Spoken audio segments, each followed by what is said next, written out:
Hello everyone. This video will cover basics of probability. Let's start with definition of probability. Probability is oftentimes assigned to uncertain phenomena. So it evaluates or it quantifies chance or again probability of that event happening. For example, what are the chances of rain tomorrow? Tomorrow's weather is an uncertain phenomena. We don't know what it's gonna be like with 100% certainty. So we decide to assign a number for chance of rain for tomorrow's weather. There are many uncertain outcomes that are uncertain phenomena that we deal with, and pretty much we have learned in our lives to handle them. For example, stock market price on Monday.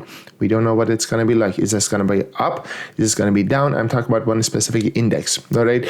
So this is just one example. You think about in your life, what are the other uncertain outcomes you have in your life. So now that we talked a little bit about probability, let's step back and talk about basics definitions a little bit more carefully. Experiment is a process that leads to an outcome. For example, if I flip a coin, the flipping coin is an experiment.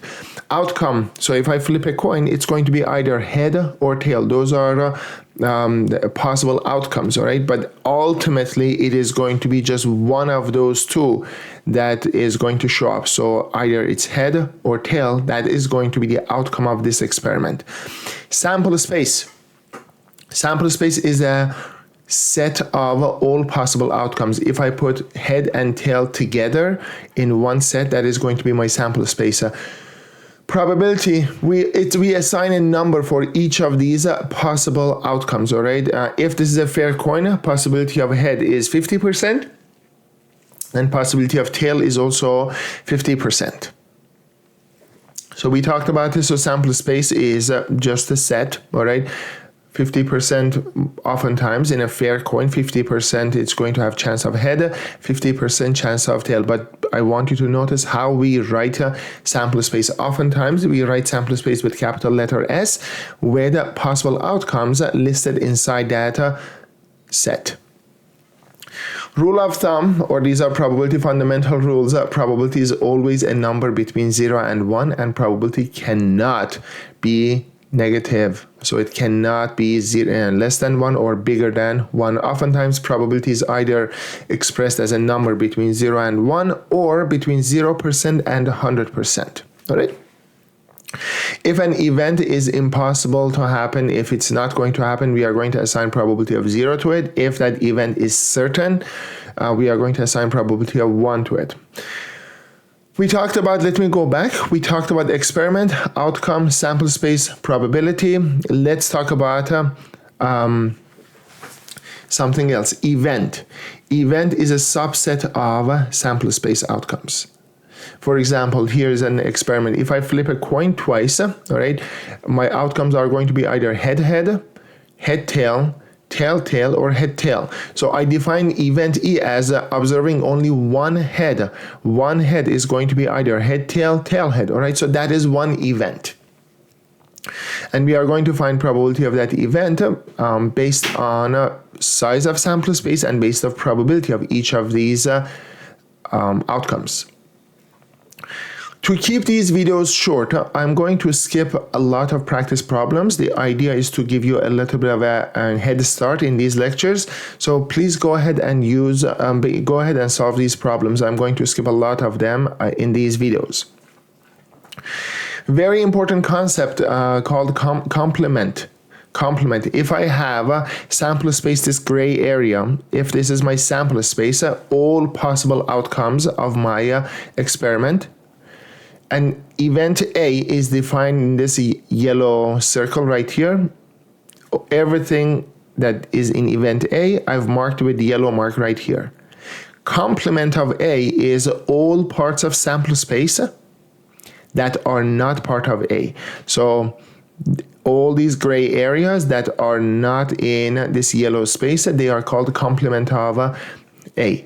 So it is shown usually with A bar or AC standing for A complement. You can use either one of these notations.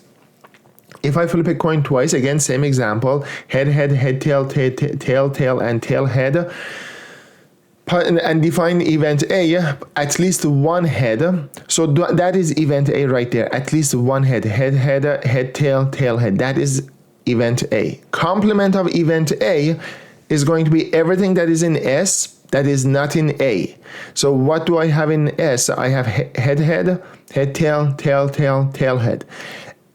Anything that is in sample space S that is not in A is going to go into complement, which is tail, tail. And it makes sense. Tail, tail says I'm an event that in that event both of these flip of coins, outcome is going to be tail. All right. And event A says at least one head. So the A and A complement, they will never happen at the same time. All right. Concept of intersection. Let's say we have a sample space S defined in this area, all right, rectangle area. Event A is defined in this blue area. Event B is defined in this red area. Intersection of A and B that we show with A and B, or A intersection with B, includes those outcomes that are part of A and part of B. Let's look at one example. Again, event A, same flip of two coins. Event A is defined as at least one head.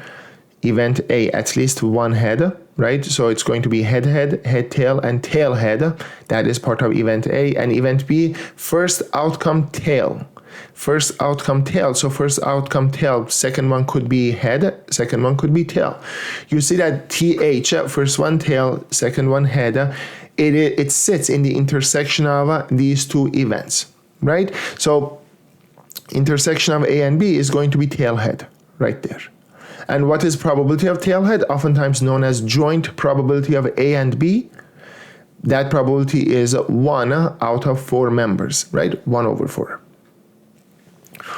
Definition of mutually exclusive events.